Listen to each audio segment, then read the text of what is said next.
ദൈവത്തിൻ്റെ ഓരോ അനുഗ്രഹങ്ങൾ ഓരോ വ്യക്തിയുടെ ജീവിതത്തിലും വന്ന് നിറയട്ടെ. നമുക്കൊന്ന് പ്രാർത്ഥനയോടെ നിൽക്കാം. വിശുദ്ധ ലൂക്കായുടെ സുവിശേഷത്തിൽ 5-ാം അധ്യായത്തിൽ 1 മുതലുള്ള വാക്യങ്ങളിൽ മീൻ പിടിക്കാൻ പോയ പത്രോസിനെ കാണാൻ പറ്റും. വലിയൊരു ദുഃഖഭാരത്തോടെയാണ് ഇപ്പോൾ നിൽക്കുന്നത്. കാരണം രാത്രി മുഴുവൻ അധ്വാനിച്ചിട്ടും ഒന്നും കിട്ടിയില്ല. ഏതെങ്കിലും ദുഃഖത്തിനാണോ നിൽക്കുന്നത്?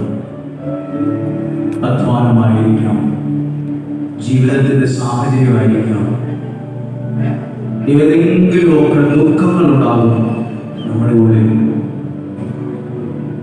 യേശു പറഞ്ഞു, ഇന്ന ഭാഗത്ത് വലയിറക്കുക. യേശു ഒരു സ്ഥലം കാണിച്ചു കൊടുത്തു. ആഴത്തിലേക്ക് നീക്കി വലയിറക്കാൻ പറഞ്ഞു. അതിനൊരു തർക്കുത്തരവും ന്യായീകരണവും പത്രോസ് പറഞ്ഞില്ല. യേശുവിന്റെ വാക്ക് അതേപോലെ അനുസരിച്ചപ്പോ ആ വല നിറയെ മത്സ്യങ്ങളെ കൊണ്ട് നിറഞ്ഞു. സങ്കടമുള്ള അതേ സ്ഥാനത്ത് പിന്നീട് പത്രോസ് നിന്നത് വലിയൊരു സന്തോഷത്തോടെ. നിങ്ങൾക്കും ഇതുപോലെ നല്ല അനുഭവം ഉണ്ടാകട്ടെ. നമുക്ക് നന്ദി നിറഞ്ഞ ഹൃദയത്തോടെ ദൈവസന്നിധിയിൽ നിന്നുകൊണ്ട് ദൈവകരങ്ങളിലേക്ക് ആ ജീവിതത്തെ എല്ലാവരും ഏൽപ്പിച്ചു കൊടുത്ത് എൻ്റെ ജീവിതം മാറുന്ന സമയം ഈ കേൾക്കുന്ന വചനങ്ങളിലെല്ലാം ദൈവത്തിന് ഇടപെടലുണ്ടാകും. അർഹിക്കുന്നതിനേക്കാൾ കൂടുതൽ ദൈവം നിങ്ങളെ അനുഗ്രഹിക്കും. യോഗ്യതയില്ലായിരിക്കാം, സാരമില്ല, എന്നെ ദൈവം യോഗ്യനാക്കും. എൻ്റെ ജീവിതം അനുഗ്രഹമായി മാറും. എല്ലാവരും വളരെ സന്തോഷത്തോടെ പ്രതീക്ഷയോടെ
വൈദികരെയും ശുശ്രൂഷകളെയും നമുക്ക് ദൈവകരങ്ങളിൽ കൊടുക്കാം.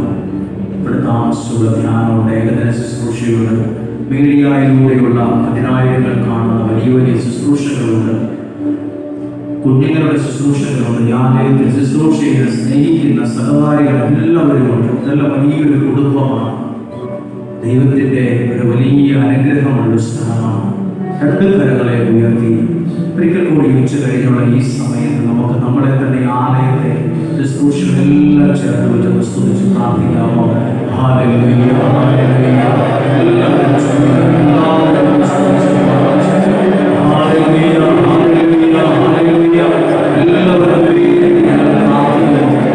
എല്ലാ ആവശ്യങ്ങൾക്കും വേണ്ടി പ്രാർത്ഥിക്കുന്നു. Hallelujah, hallelujah.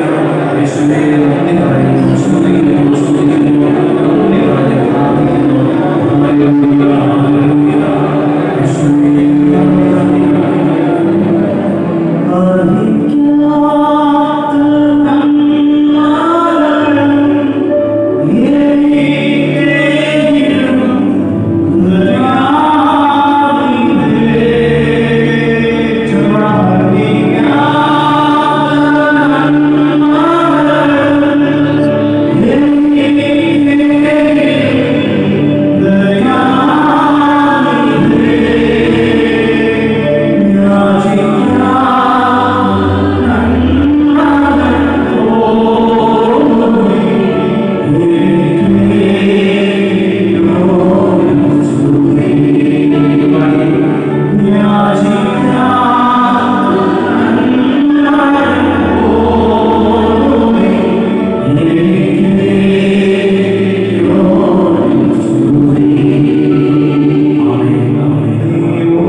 അല്ലെങ്കിൽ ഈ ഒരു പ്ലാറ്റ്ഫോമിലൊക്കെ എല്ലാവരും നെഗറ്റീവ് പറയരുത്.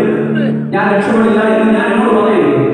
എന്റെ വീട് ഒരു മുടിഞ്ഞ വീടാണ് എന്ന് പറയരുത്. എന്റെ വീട് ശപിക്കപ്പെട്ട വീടാണ്. എന്റെ ജീവിതം നമ്മൾ കൊള്ളാത്ത ഒരു മനുഷ്യനാണ്. ഇതൊന്നും പറയരുത്. എന്റെ വീട് രക്ഷിക്കപ്പെടും, എന്റെ വീട് അനുഗ്രഹിക്കപ്പെടും. ഞാൻ പ്രാർത്ഥിക്കുന്നത് ദൈവത്തോടാണ്. എന്റെ ദൈവത്തിന്റെ പ്രാർത്ഥന കേൾക്കും. നിങ്ങൾ കുഞ്ഞുങ്ങൾ രക്ഷപ്പെടും. ഇന്നത്തെ സഹനങ്ങൾ മാറും, ഇന്നത്തെ പ്രതിസന്ധികൾ മാറും, ഈ രോഗം സൗഖ്യമാകും, എന്റെ പ്രയാസങ്ങൾ മാറും, എനിക്ക് നല്ല വീടുണ്ടാകും, എനിക്ക് നല്ല ആത്മീയ ജീവിതം ഉണ്ടാകും. അത് വിശ്വസിക്കാൻ യാഥാർത്ഥ്യമാകും. കാരണം യേശു രക്തസ്രാവക്കാരി സ്ത്രീയോട് പറഞ്ഞു, നിന്റെ വിശ്വാസം നിന്നെ രക്ഷിച്ചിരിക്കും. എന്താ വിശ്വസിക്കുന്നത് എന്നുള്ളത് അത്ര പ്രധാനമുള്ളതാണ്. അപ്പുറത്തെ ഒരു കൗൺസിലർ പ്രാർത്ഥിച്ചിട്ട് പറഞ്ഞു, ഭയങ്കര ബന്ധനമാണ്. ആ ബന്ധനമാണ് പറഞ്ഞു. പിന്നെ നിങ്ങൾ എന്തോ ആ ബന്ധനത്തിൽ കിടക്കും,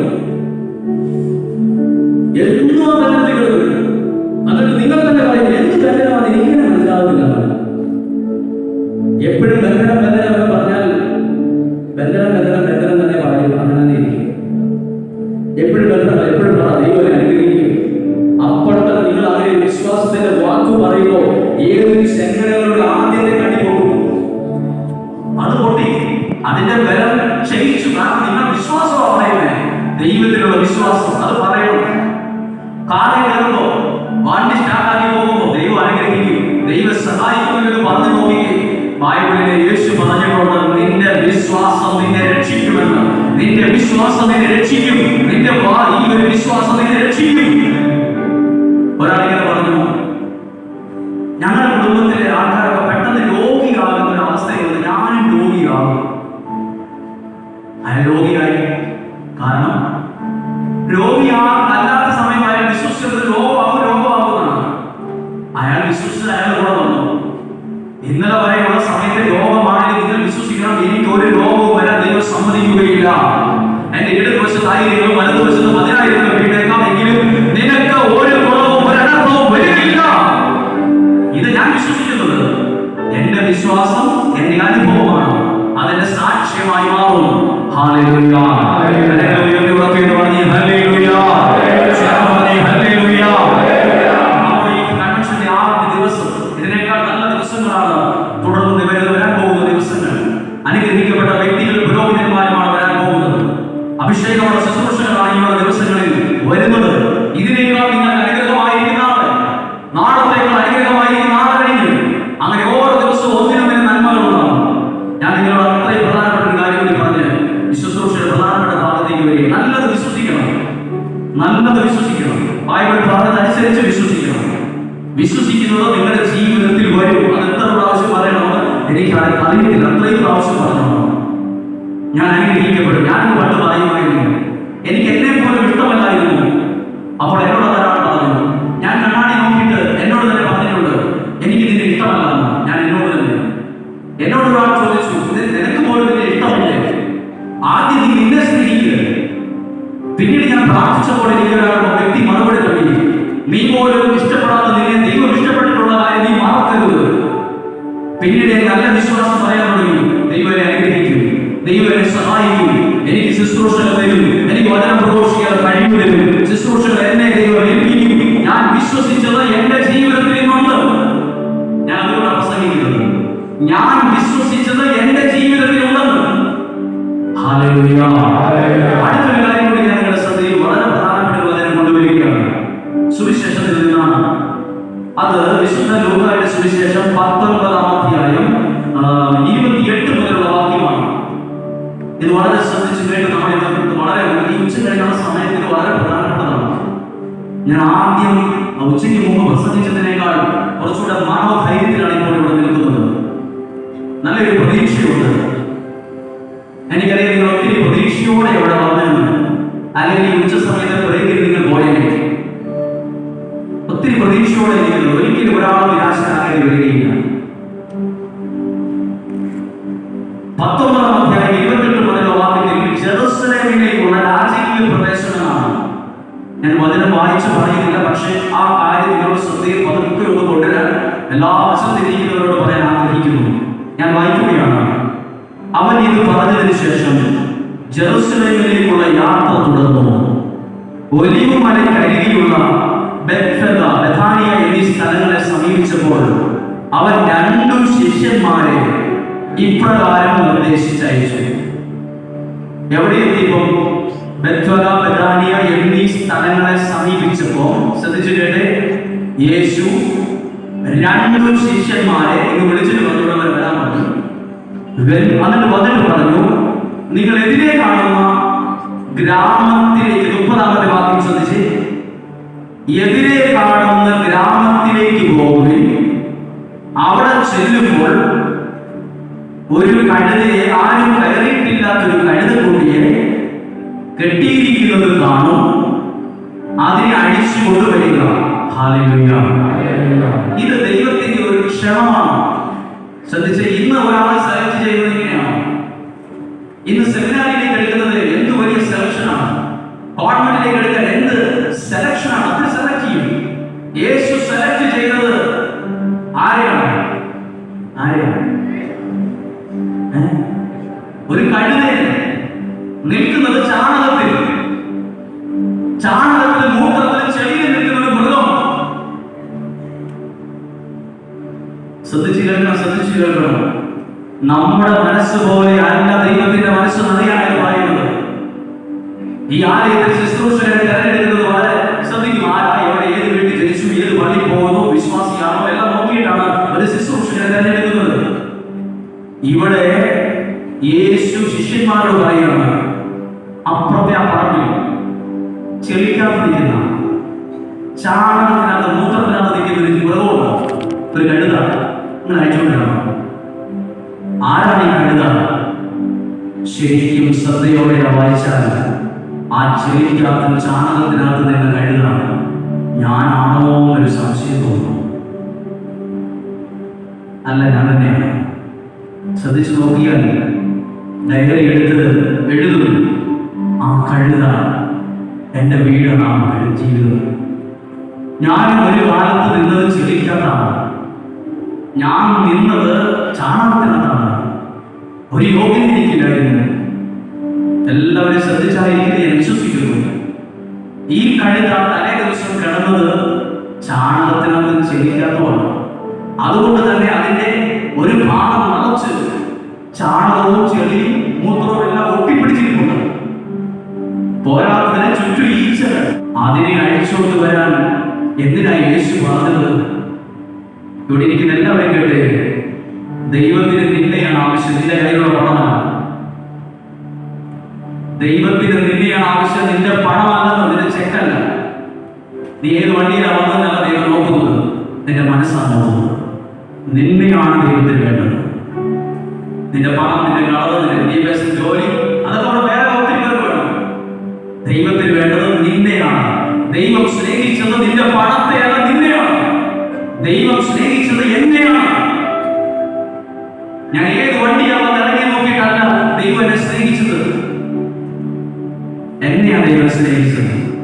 എന്നെയാണ് ദൈവം സ്നേഹിക്കുന്നത്. ഇവിടെ ഇരിക്കുന്ന ഓരോരുത്തരോട് പറയട്ടെ, ദൈവം നിന്നെയാണ് സ്നേഹിക്കുന്നത്. എല്ലാവരെയും. അപ്പൊ നമ്മൾ പറയും, ഈ ചാണകത്തിൽ തന്നെയോ? അതെ. ഈ ഈച്ചയെ പിടിച്ച് തന്നെയോ? അതെ. ഈ ഈച്ചയെ പിടിച്ച് ചാണകത്തിലും ചെളിയിലും കുഴഞ്ഞും മറഞ്ഞതിന് എന്നെയോ? എന്റെ കുടുംബക്കാർക്ക് പോലും എന്നെ വേണ്ടോ? ദൈവത്തിന് നിന്നെ വേണം. ദൈവത്തിനെ തെരഞ്ഞെടുക്കുന്ന രീതി വേണോ? അടുത്തത് ശിഷ്യന്മാരോട് പറഞ്ഞു, അതിനെയും കൊണ്ട് അഴിച്ചുകൊണ്ട് വരാൻ പറഞ്ഞു. അപ്പോൾ ഒരു വാക്കുണ്ട്, എല്ലാവരും ശ്രദ്ധിച്ചേ.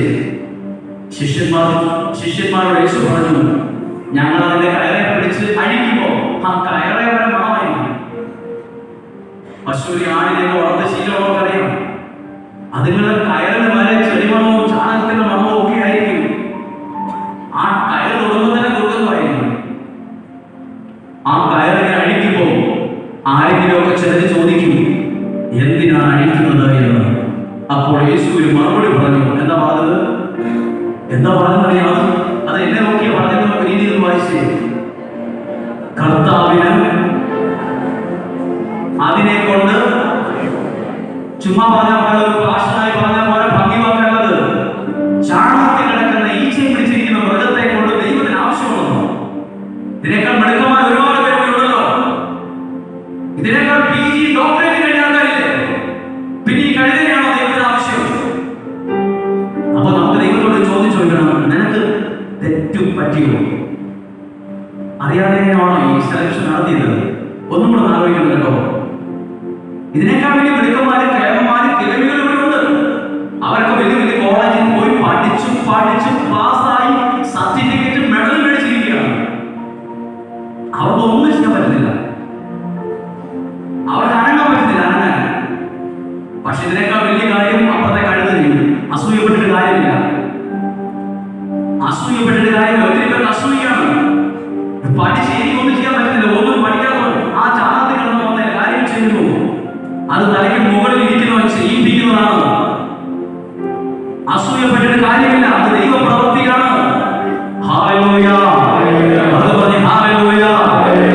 ഒരുപക്ഷെ ഇവിടെ ഇരിക്കുന്ന നിങ്ങൾ ചിന്തിക്കും, ദൈവമേ, ഞാൻ ഇത്രയാണ് ചിന്തിച്ചത് ചാണകത്തിൽ കിടക്കുന്ന എന്നെ ആർക്കും വേണമെന്നാണ്.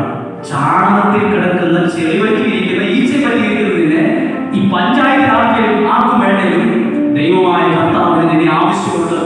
അതുകൊണ്ട് അതിനെ അവിടെ നിന്ന് അഴിച്ച് ഇവിടെ കൊണ്ടുവന്നത്. ഈ ചുറ്റുവട്ടത്ത് എവിടെയൊക്കെയോ ആയിരുന്നു നിങ്ങളുടെ വീട്. അവിടുന്ന് ഇവിടെ വരാൻ കാരണം ദൈവാത്മാവാണ് നിങ്ങളെ അഴിച്ച് അവിടെ ഇവിടെ കൊണ്ടുവന്നത്. ഇവിടെ ഇരിക്കെ 3 ദിവസങ്ങളിൽ നിങ്ങൾ പറയും, ഒരുപാട് പേരോട് പറയാൻ പറയും, നിങ്ങളെ ദൈവം ഏൽപ്പിക്കും ചിലരെ കൊണ്ട് കൊണ്ടുവരാൻ. ചിലരെ അഴിച്ചുകൊണ്ട് വന്നു. ഹല്ലേലൂയ. ശ്രദ്ധിച്ചു നോക്കിയാൽ ഈ കഴുത ഞാനും നിങ്ങളുമാണ്. ഞാൻ അങ്ങനെ ചിന്തിക്കും.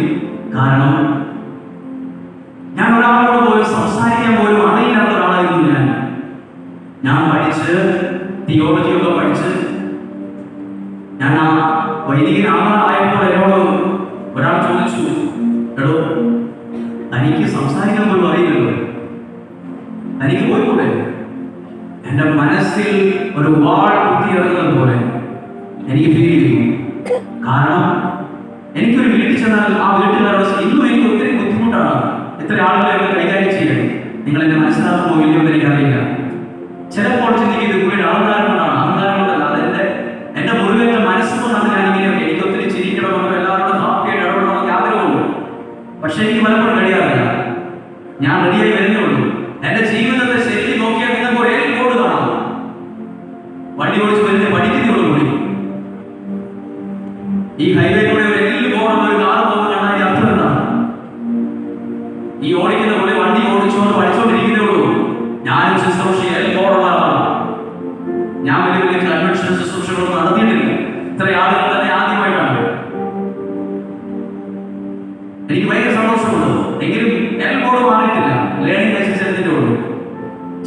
പക്ഷേ ഞാൻ പഠിച്ചിട്ടില്ല, ആയി വരുന്നുള്ളൂ. പക്ഷെ ഒരു കാര്യം എനിക്കറിയാം, എന്നോട് ഞാനൊരു വീട്ടിൽ ചെന്നപ്പോൾ ഒരാളുടെ പോയത് ആരെയെന്നൊന്നും ഞാൻ പറയുന്നില്ല. അവിടെ ചെന്നപ്പോൾ ആ വീട്ടുകാരോട് ചോദിച്ചു, എന്താ ഒന്നും മിണ്ടാത്തത്, എന്താ ഒന്നും പറയാത്തത്? അപ്പൊ എന്റെ ഉള്ളിനുള്ളിൽ ആഗ്രഹമാണ് ആ വീട്ടുകാരോട് മിണ്ടണം, ആ വീട്ടുകാരോട് സൗഹൃദമായിട്ട് പെരുമാറണം ആഗ്രഹം. പക്ഷെ എനിക്ക് പറയാൻ പറ്റുന്നില്ല, എന്തൊക്കെയോ കോംപ്ലക്സ്, പുറകോട്ട് മാറിപ്പോകുന്നു. ഞാൻ ആൾക്കാരെ കാണുന്ന ഒരു പേടി, ഭയം, വെപ്രാളം, ടെൻഷൻ, കോംപ്ലക്സ്, നാണം, ചമ്മൽ, ഞാനോ മോശമാകുന്നതുപോലെ ഞാൻ പറഞ്ഞാൽ ഞാൻ വിശ്വസിക്കത്തില്ല, എന്നെ അതിന് കൊള്ളത്തില്ല. മോശയെ പോലെ തന്നെ ഞാൻ ചിന്തിച്ചു, കൊള്ളത്തില്ല, പുറകോട്ട്. അപ്പൊ ഞാൻ ഈ വചനം വായിക്കുമ്പോൾ എനിക്ക് മനസ്സിലായി, ഏതോ മരത്തിന്റെ ചുവട്ടിൽ കഴുതിയെ പോലെ കെട്ടിയിട്ടൊരു മനുഷ്യനായിരുന്നു ഞാൻ. പിന്നെ എങ്ങനെ ഇപ്പൊ നിങ്ങളുടെ മുമ്പിൽ നിൽക്കുന്നു? അത് ദൈവം അഴിച്ചു കൊണ്ടുവന്ന യോഗ്യതയിലേക്കുള്ളൂ. എന്നാണോ ഞാനിത് മറക്കുന്നത് അന്ന് ഞാൻ പോകും. എന്നാണ് ഞാൻ വലിയ ആളാണ്, ഞാൻ വലിയ സമൂഹമാണ്, ഞാൻ വലിയ ദേവനാണ്, ഞാൻ വലിയ ആളാണ്, ഞാൻ വലിയ പ്രഭാഷകനാണ്, ആൾക്കാരെ കാണാൻ വരുന്നുണ്ട് എന്ന് ഞാൻ അത് ചിന്തിക്കുന്നു, അന്ന് ഞാൻ പോകും. അതാണ് എന്റെ വിശ്വാസം. എന്നുവരെ ഞാൻ ഓർക്കുന്നുണ്ടോ, ദൈവമേ ആ ചാണകത്തിൽ കിടന്ന ആ കഴുതയാണ് ഞാൻ, എന്നെ ദൈവമേ നീ അഴിച്ചു കൊണ്ടുവന്നത് കൊണ്ടാണ് ഞാൻ ഇവിടെ ഇത്രയും പേരുടെ മുമ്പിൽ നിൽക്കുന്നത്, എന്നെ നന്നായിട്ട് സ്വീകരിച്ചത്, എനിക്കൊരു മുറി തന്നത്, എനിക്ക് നിങ്ങൾ എന്റെ വചനങ്ങൾ നിങ്ങൾ ഈ വാക്കുകൾ നിങ്ങൾ കേട്ടത് എന്ന് ഞാൻ ചിന്തിക്കുന്നിടത്തോളം കാലം ഞാൻ ജപിച്ചുകൊണ്ടിരിക്കും.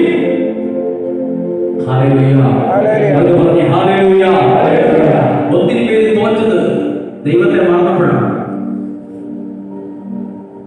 ഞാൻ വലിയ ആളായി എന്ന് സ്വയം ചിന്തിച്ച് അന്നൊക്കെ തന്നെ പലരും തോറ്റ് താഴെ പോയത്. എന്തൊക്കെയാണോ ദൈവം എന്നെ വളർത്തി ചിന്തിച്ചത് അന്ന് വരെ ഞാൻ ജയിച്ചിരിക്കും. കാരണം ദൈവത്തിന്റെ പദ്ധതി എന്നെ ജയിക്കും, ദൈവം എന്നെ ജയിക്കും, അപ്പോൾ ഞാൻ ജയിക്കും.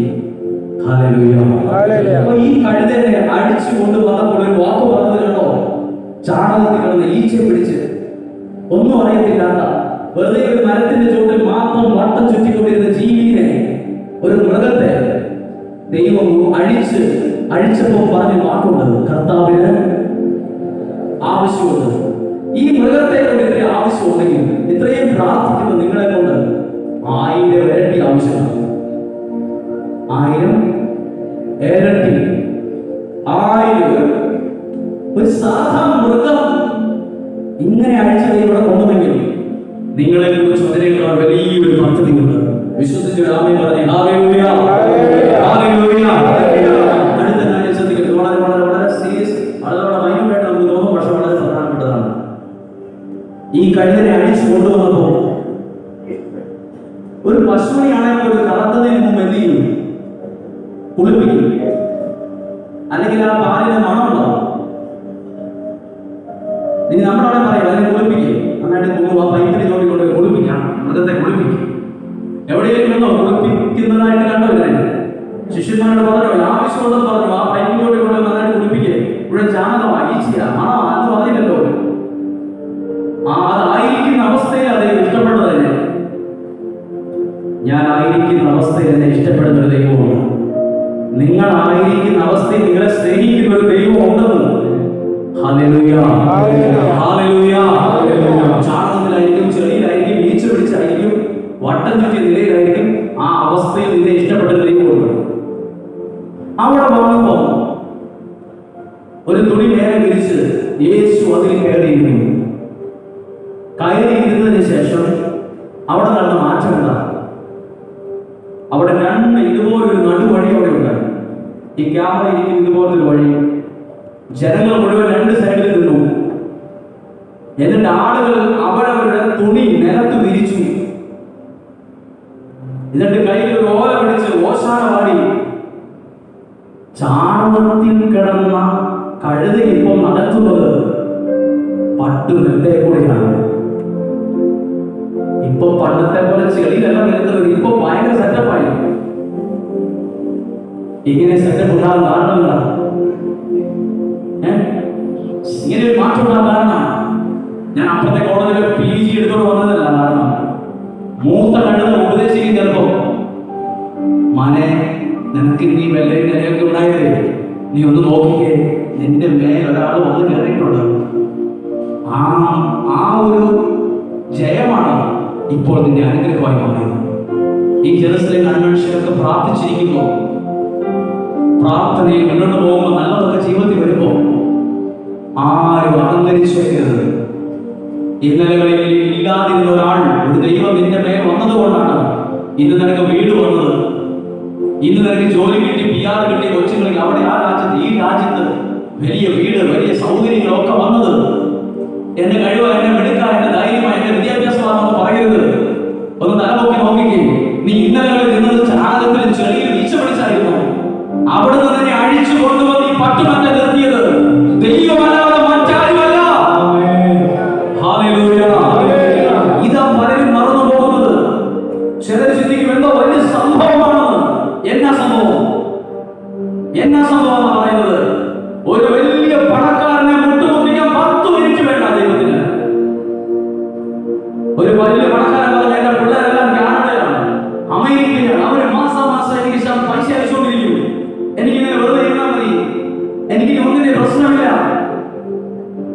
ഒരു കുരുമുളകിനോളം വലുപ്പമുള്ള ഒരു മുഴ, ഒരു പാട് ശരീരത്തിലുണ്ടായാൽ മതി താഴെ പോകാൻ. എത്ര പൈസ ഉണ്ടെങ്കിലും തോട്ടിലൂടെ പോകുന്നവരത് പോകാൻ. എത്ര വലിയ പൈസക്കാരനെ മുട്ടുകുത്തിക്കാൻ 10 മിനിറ്റ് മതി. 10 മിനിറ്റ് വേണ്ട, 2 മിനിറ്റ് മതി, വേണ്ട 1 മിനിറ്റ് മതി. അതെങ്ങനെ നിങ്ങൾ അറിഞ്ഞു? ഞാൻ പറയാം. വലിയൊരു പൈസക്കാരൻ, വലിയൊരാള്, അത്യാവശ്യ സാമ്പത്തികത്തോടെ ഒരാൾ ഒരു നാട്ടിൽ വെച്ച് ഭയങ്കര ധൈര്യം, പ്രാർത്ഥനക്കാരെ ഒക്കെ കളിയാക്കുന്നു. എന്നെ കളിയാക്കിയിട്ടുണ്ട്, പലതും പറഞ്ഞിട്ടുണ്ട്. ഞാൻ അദ്ദേഹത്തെ കാണും വേറെ വഴിയിൽ പോയി. അദ്ദേഹം ഞാൻ ഒരു ദിവസം വണ്ടിയിൽ കയറുമ്പോൾ അദ്ദേഹം ആ വണ്ടിയോട് ഞാൻ പെട്ടെന്ന് ഇറങ്ങി. പിന്നെ വേറെ ദിവസത്തിലാണ് പോയത്. ഭയങ്കര അഹങ്കാരം, കുറ്റം പറയുകയില്ല. അദ്ദേഹം ഒരു ദിവസം എന്നെ പ്രാർത്ഥിക്കാൻ വന്നു. അദ്ദേഹത്തിന്റെ കയ്യിൽ ഒരു കവറ്. ഞാൻ വിചാരിച്ചു പോലെ പൈസ തരാനായിരിക്കുന്നു. ഇവിടെ എഴുതിയിരിക്കുന്നത് ഒരു ഹോസ്പിറ്റലിന്റെ പേരാണ്, അതിന്റെ റിസൾട്ടാണ്. അദ്ദേഹം അതെടുത്തിട്ട് എന്റെ കൈ തന്നു. എനിക്കതിന്റെ ഇംഗ്ലീഷ് ടൈം എല്ലാം മനസ്സിലായില്ല. ഞാൻ വായിക്കുമ്പോൾ അദ്ദേഹം പറഞ്ഞു എനിക്ക് ക്യാൻസർ ആണ്. തിരുവനന്തപുരം RCCയിലേക്ക് റഫർ ചെയ്തിരിക്കുകയാണ്. ഡോക്ടർക്ക് പറയാൻ എടുത്ത സമയം 1 മിനിറ്റ് പോലും എടുത്തില്ല. നിങ്ങൾക്ക് ക്യാൻസർ ആണെന്ന് ഡോക്ടർ പറയാൻ എടുത്ത സമയം വെറും സെക്കൻഡുകൾ മാത്രമാണ്. അയാൾ മുട്ടുകുത്തി താഴെ എത്തി. അത്രയും മുഖത്തിൽ താഴെ വരാൻ എടുത്ത സമയം 1 മിനിറ്റ് പോലും എടുത്തില്ല. 1 മിനിറ്റ്. ഉയർത്തുന്നതും താഴ്ത്തുന്നതും ദൈവമാണ്. ഉയർത്തുന്നതും താഴ്ത്തുന്നതും ദൈവമാണ്. ശുശ്രൂഷയിലാണെങ്കിലും ഭൗതിക മണ്ഡലത്തിലാണെങ്കിലും എല്ലാ വിധത്തിലും നമ്മളിന്ന് പ്രാർത്ഥിക്കാൻ ഒരുമിച്ച് കൂടിയത് ദൈവത്തിന്റെ കാര്യമാണ്. നമ്മുടെ അനുഗ്രഹമാണ്. നമ്മളെല്ലാവരും ഈ ശബ്ദം പോലും ഞാൻ നിങ്ങളോട് പറയാം, ഈ കഴുത എപ്പോഴെങ്കിലും വിചാരിച്ചായിരുന്നോ എനിക്കൊരു നല്ല കാലം ഉണ്ടാകുമെന്ന്? നിങ്ങൾ ചുമ്മാ പറ. ഒരിക്കൽ പോലും ആ ബുദ്ധിയിൽ വന്നിട്ടുണ്ടാവില്ല ഒരു മൈനസ് സെക്കൻഡായിട്ട് പോലും രക്ഷപ്പെടുന്നു. എന്റെ ജീവിതത്തിൽ ഈ പട്ടം ചുറ്റി തീരുമൊക്കെ ഉണ്ടായിരിക്കും വിചാരിച്ചത്. ഇപ്പൊ നിൽക്കുന്നതോ ആളുകളൊക്കെ ഇപ്പം അത്ഭുതത്തോടെയായിട്ട് നോക്കുന്നത്. ആളുകളൊക്കെ ഇപ്പം ഭയങ്കര ആകാംക്ഷയോടെ നോക്കുന്നത്. ആ മരത്തിന്റെ ചുവട്ടിൽ വട്ടം കറങ്ങിയപ്പോ ആർക്കും വേണ്ടായിരുന്നു ചെളിക്കാത്ത ചാണകത്തിൽ നിന്നപ്പോ. പക്ഷെ ദൈവം ആ ചാണകത്തിൽ നിന്ന് ചെളിയിൽ നിന്നും ഉയർത്തി കൊണ്ടുവന്ന് ഇന്ന് കൊണ്ടുപോയി നിർത്തിയിരിക്കുന്നത് തുണിയുടെ മേലെ പട്ടുമെത്താണ് വിരിച്ച് അതിന്റെ മുകളിൽ രാജാക്കന്മാരാണ് പോകുന്നത്.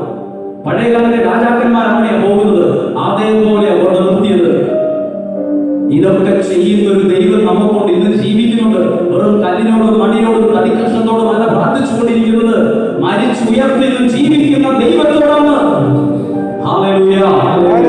രക്ഷപ്പെടുക വിശ്വസിക്കുന്നെങ്കിൽ നിങ്ങൾ രക്ഷപ്പെട്ടിരിക്കും. ഞാൻ അനുഗ്രഹിക്കപ്പെടുക ദൈവത്തിൽ വിശ്വസിക്കുന്നെങ്കിൽ ആ വിശ്വസിച്ചത് എന്റെ ജീവിതത്തിന്റെ യാഥാർത്ഥ്യമായി മാറും. അതെന്റെ ജീവിതത്തിന്റെ സാക്ഷ്യമായി മാറും. എന്ന് പറഞ്ഞ് ഹല്ലേലൂയ. പറയാമോ? ഹല്ലേലൂയ.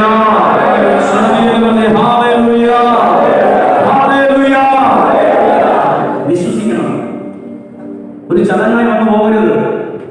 ചുമ്മാ വരുന്നു, ഇരിക്കുന്നു, പാടുന്നു, പോകുന്നു. അതുകൊണ്ട് വലിയ പ്രയോജനം കിട്ടാൻ മനസ്സുകൊണ്ട് നിങ്ങൾ പ്രാർത്ഥിച്ചു, നിങ്ങൾ വിടുവിക്കപ്പെടും. ഈ അവസ്ഥ മാറും. യാക്കോബ് കല്ല് തലയണയായി വെച്ച് കിടന്നവനാണ്. ഒരു നാൾ മണിക്കുമ്പോൾ കാണുന്നത് യാക്കോബിന്റെ സമ്പത്ത്, യാക്കോബിനെ ദൈവം അത്ഭുതകരമായി അനുഗ്രഹിച്ചു എന്നാണ്. എല്ലാം പറയാൻ സമയമില്ല.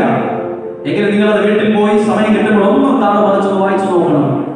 ദൈവം അനുഗ്രഹിക്കും, ദൈവം അനുഗ്രഹിക്കും. പ്രിയപ്പെട്ടവരെ, ഞാൻ നിങ്ങളോട് പറയാൻ കാരണം എനിക്ക് ചിലപ്പോഴൊക്കെ തോന്നിയിട്ടുണ്ട് ഞാനും ഈ കഴുതയാണെന്ന്. കാരണം എന്നോട് ചോദിച്ചിട്ടുണ്ട്, നീ എന്തിനാണ് അച്ഛനാകുന്നത്? നിനക്കൊരു വീട്ടിൽ ചെന്നാൽ പോലും സംസാരിക്കാൻ അറിയില്ലല്ലോ, നിനക്ക് പ്രസംഗിക്കാൻ അറിയത്തില്ലല്ലോ. ഞാൻ എന്തിനു പോരാനായിട്ട് കൗൺസിലറോട് ആഗ്രഹിച്ച് ചോദിച്ചിട്ടുണ്ട്, ബ്രദറെ ഒന്ന് പ്രാർത്ഥിച്ചു നോക്കിയിട്ട് പറയുമോ എനിക്ക് ഭാവിയിൽ പ്രസംഗിക്കാനൊക്കെ പറ്റുമോ എന്ന്. അദ്ദേഹം വീണ്ടും എന്റെ തലയിൽ കൈവച്ച് പ്രാർത്ഥിച്ചിട്ട് പറഞ്ഞു, അങ്ങനെ ഒരെണ്ണം കാണുന്നില്ലെന്ന്. അങ്ങനെ ഒരു സംഭവം കാണുന്നില്ല. പക്ഷെ ഞാനിപ്പോൾ ചെയ്യുന്നതോ, മനുഷ്യൻ ആരും കണ്ടില്ലെങ്കിലും നിന്റെ ഉയർച്ചയ്ക്കുള്ള വഴി ദൈവം കണ്ടിട്ടുണ്ട്. ഹല്ലേലൂയ.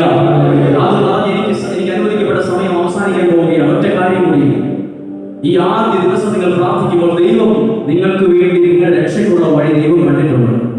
ഇസ്രായേൽക്കാർ ചെങ്കടലിന്റെ സമീപത്ത് നിൽക്കുമ്പോൾ രക്ഷപ്പെടാനുള്ള വല്ല വഴി ഉണ്ടായിരുന്നില്ലയോ? ഒരെണ്ണമില്ല. അതുകൊണ്ടാണ് ജനം മുഴുവൻ പിറുപിറുത്തു. മോശയ്ക്കെതിരെ ചില ആളുകൾ കൈയോങ്ങി, അടിക്കാൻ കൈയോങ്ങി. എന്നിട്ട് അവർ ചോദിച്ചു, ഞങ്ങളെ കൊല്ലാനാണോ എന്ന് ചോദിച്ചു. ഞങ്ങൾ എന്തിനാ അവിടെ കൊണ്ടുവന്നതിന് അറിയണമെന്ന് പറഞ്ഞു. മോശ പേടിച്ചു പോയി, ഭയപ്പെട്ടു. മോശ ദൈവസന്നിധിയിൽ കരങ്ങളുയർത്തി പ്രാർത്ഥിച്ചപ്പോൾ ദൈവം പറഞ്ഞു, നീ എന്തിനാ ഭയപ്പെടുന്നത്? മുന്നോട്ട് പോകാൻ പറ. എനിക്ക് മതി നിങ്ങളോട് പറയാനുള്ളൂ, മുന്നോട്ട് പോകുക. പ്രശ്നങ്ങൾ കണ്ട്, ചെങ്കടൽ കണ്ട് പുറകോട്ട് പോകാൻ നോക്കിയാൽ പുറകോട്ട് പോകാനേ നേരെ ഉള്ളൂ. പക്ഷെ മുന്നോട്ട് പോവുക. അതിന് മുന്നോട്ട് പോകാനും വഴിയില്ലല്ലോ. മുന്നോട്ട് പോകാനുള്ള വഴി ദൈവം കൊണ്ടുപോകും. ഇനി ഇല്ലെങ്കിൽ ദൈവം ഉണ്ടാക്കും. ഇസ്രായേൽക്കാർക്ക് മുന്നോട്ട് പോകാനുള്ള വഴി ഇല്ലായിരുന്നു. പിന്നെ ആ വഴി എങ്ങനെ ഉണ്ടായി? അത് ദൈവം ഉണ്ടാക്കി അങ്ങനെ ഒരു വഴി. ഹല്ലേലൂയ. ആ പ്രതിസന്ധിയെ വകഞ്ഞു മാറ്റാൻ ദൈവം ശക്തനാണ്. ഹല്ലേലൂയ. നിങ്ങൾ ഈ പറയത്തക്ക എല്ലാം മോട്ടർ വെച്ച് അടിച്ച് പരിപാടി നോക്കിയാലും അറ്റത്തില്ല കേട്ടോ. ഇതൊന്നും നമ്മളെ കൊണ്ട് കഴിയുന്ന കൂട്ടിയാൽ കൂടുന്ന കാര്യമൊന്നുമല്ല കേട്ടോ. അതൊക്കെ പെട്ടെന്ന് നമ്മളൊരു സെക്കൻഡ് കൊണ്ട് ചെങ്കടൽ രണ്ടായി ആളുകൾ ഇസ്രായേലിൽ അങ്ങോട്ട് കടന്നു പോയിട്ടൊക്കെ വേഗം വായിച്ചു പോകുമ്പോൾ ഇതൊക്കെ 5 മിനിറ്റ് നടന്ന കാര്യമല്ല കേട്ടോ. വായിക്കുമ്പോൾ നിസ്സാരമായിട്ട് തോന്നും. ജീവിതത്തിൽ അത്ര ഗൗരവമുള്ള കാര്യം, എല്ലാ വഴികളും അടഞ്ഞു നിൽക്കുന്ന ആരെങ്കിലുമുണ്ടോ? ദൈവം നിങ്ങൾക്ക് വേണ്ടി അത്ഭുത വഴികൾ തുറക്കും. ആരും കണ്ടിട്ടില്ലാത്ത വഴി ദൈവം നിനക്ക് വേണ്ടി കണ്ടിട്ടുണ്ട്. ആ വഴിയിലൂടെ ദൈവം നിന്നെ നടത്തും. ദൈവം നിന്നെ നടത്തും. ദൈവം നിന്നെ നടത്തും. നമ്മളൊന്ന് എഴുതിയിട്ട് ഈ കേട്ട കാര്യങ്ങൾ കേട്ടിട്ട് മാത്രം പോരല്ലോ, അതിനകത്തുള്ള അനുഗ്രഹങ്ങൾ നമുക്കൊന്ന് അനുഭവിക്കണ്ടേ? അതിനകത്തുള്ള നന്മകളൊന്ന് അനുഭവിക്കണ്ടേ? അതിനകത്തുള്ള വിടുതലൊന്ന് സ്വന്തമാക്കണ്ടേ? ഒന്ന് കണ്ണുകളെ അടച്ച് എല്ലാ ഭാഗത്തുള്ളവരും യാക്കോബിനെ ഒന്ന് മനസ്സിലുണ്ട്. യാക്കോബ് കിടന്നത് കല്ല് തലയണയാക്കി. ഒന്നുമില്ല ജീവിതത്തിൽ. ഇനി എന്ത് രക്ഷപ്പെടാനാണ്?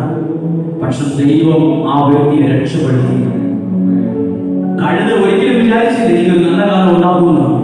ഇവിടെ നിൽക്കുന്ന നിങ്ങൾ പലരും വിചാരിച്ചിട്ടില്ല ഇപ്പോഴും നല്ല കാലം ഉണ്ടാകില്ലെന്നാണ് മനസ്സ് പറയുന്നത്. എന്നാൽ അതിനെ കീറി കളഞ്ഞിട്ട് നല്ലതൊന്ന് വിശ്വസിച്ച് എനിക്കൊരു നല്ല കാലം ദൈവം തരും. എന്റെ ഇന്നത്തെ സാഹചര്യങ്ങൾ മാറും, ഇന്നത്തെ ബാധ്യതകളും പ്രതികൂലങ്ങളും മാറും, ഈ രോഗം മാറുന്നതൊക്കെ വിശ്വസിച്ച് ഇപ്പോൾ ഏറ്റവും പുറകിൽ നിൽക്കുന്ന ഒരാൾ മുതൽ ഏറ്റവും മുന്നിൽ നിൽക്കുന്ന ഒരാൾ, ഈ സൈഡിൽ നിൽക്കുന്ന ഒരാൾ മുതൽ ഏറ്റവും പ്രായമുള്ള ഒരാൾ മുതൽ ഏറ്റവും പ്രായം കുറഞ്ഞ ഒരാൾ വരെ ആരൊക്കെ ഇതിനകത്തുണ്ടോ അവർക്ക് വേണ്ടി എല്ലാവരും നിമിഷം പ്രാർത്ഥിക്കുന്നു. എല്ലാ അമ്മച്ചിമാർക്കും വേണ്ടി പ്രാർത്ഥിക്കുന്നു. എല്ലാ യുവതി യുവാക്കൾക്ക് വേണ്ടി പ്രാർത്ഥിക്കുന്നു. എല്ലാ മാതാപിതാക്കൾക്ക് വേണ്ടി പ്രാർത്ഥിക്കുന്നു. ഇവിടെ ഒത്തിരി പേര് വയ്യാത്തവരായിട്ടുണ്ട്. ശരീരത്തിൽ ചില വേദനകളും വിഷമങ്ങളും അനുഭവിക്കുന്ന ഒത്തിരി പേരുണ്ട്. നടക്കാൻ കഴിയാത്തവരുണ്ട്. കിടപ്പിലായവരുണ്ട്. അവർക്ക് വേണ്ടി ഞങ്ങൾ പ്രാർത്ഥിക്കുന്നു. സാമ്പത്തികമായ പ്രതിസന്ധി കഴിയുന്നവർ അവർക്ക് വേണ്ടി പ്രാർത്ഥിക്കുന്നു. ഒരു ജോലിയും ശരിയാകാതെ വിഷമിക്കുന്നവർ അവർക്ക് വേണ്ടി പ്രാർത്ഥിക്കുന്നു. വലിയൊരു വിടുതൽ ആഗ്രഹിക്കുന്നവർ അവർക്ക് വേണ്ടി പ്രാർത്ഥിക്കുന്നു. ഇന്നത്തെ ചെറിയ ഇന്നത്തെ കെട്ടപ്പെട്ട അവസ്ഥയിൽ കണ്ട മനസ്സ് ഡെസ്പാകരുത്. ദൈവം നിന്നെ അടിക്കാൻ ആഗ്രഹിക്കുന്നു. ദൈവം നിന്നെ പുറത്തു കൊണ്ടുവരാൻ ആഗ്രഹിക്കുന്നു. വലിയൊരു വിടുതൽ നിന്റെ ദൂരത്തല്ലാതെ വളരെ അടുത്താണ്.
കണ്ണുകളെ അടച്ച്, ഞാൻ ഇന്ന് നിങ്ങളോട് പറഞ്ഞല്ലോ, ചാണകത്തിലും ചെളിയിലും കിടന്നൊരു കഴുതനെ അഴിച്ചുകൊണ്ട് വരാൻ പറഞ്ഞ യേശു. അപ്പോൾ നമ്മൾ ചോദിക്കും, ഈ ചാണകത്തിൽ കിടന്നതിനെയൊക്കെ ദൈവം അഴിച്ചുകൊണ്ട് വന്നിട്ട് എന്ത് കളിക്കണം? ദൈവം അതിനെ കൊള്ളികളെയും കൊള്ളാവുന്നതാക്കിക്കൊണ്ടു. അതുകൊണ്ടാണ് ആ പാട്ടുകാരൻ തന്നെ പാടിയത്, ഏതൊരവസ്ഥയിലും യാതൊരു വ്യവസ്ഥകൾ കൂടാതെ. ഏതൊരവസ്ഥയിലും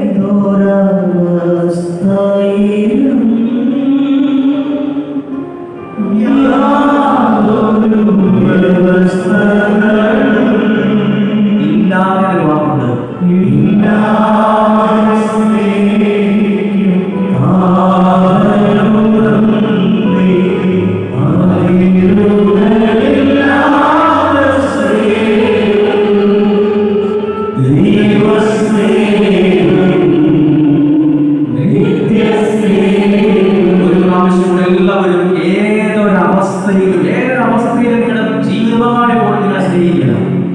വളരെ വിരളമാണ്. ഏതൊരു അവസ്ഥ കണ്ട് ചിലരൊക്കെ പഠിക്കും, എന്നേക്കുമായി പഠിക്കൂ. നമ്പർ തന്നെ ബ്ലോക്ക് ആക്കി കളയും ഫോണിൽ നിന്ന്. എല്ലാ അവസ്ഥകളും എല്ലാം റോളുകളില്ല. പക്ഷെ എന്റെ യേശു ഏതൊരവസ്ഥയിലും, അടുത്ത വാക്കെന്ന് പറയുമോ, യാതൊരു വ്യവസ്ഥകളും കൂടാതെ. അങ്ങനെ നിങ്ങൾക്ക് എത്ര പേരെ അറിയാം? കണക്ക് കൊണ്ടുവരുമ്പോൾ ഒരാളെ പോലും കിട്ടത്തില്ല. പക്ഷേ ഞാൻ ഒരാളെ പരിചയപ്പെടുത്താം, യേശു. ഒന്നുകൂടെ ചേർന്നൊരുമിച്ച് പാടാമോ?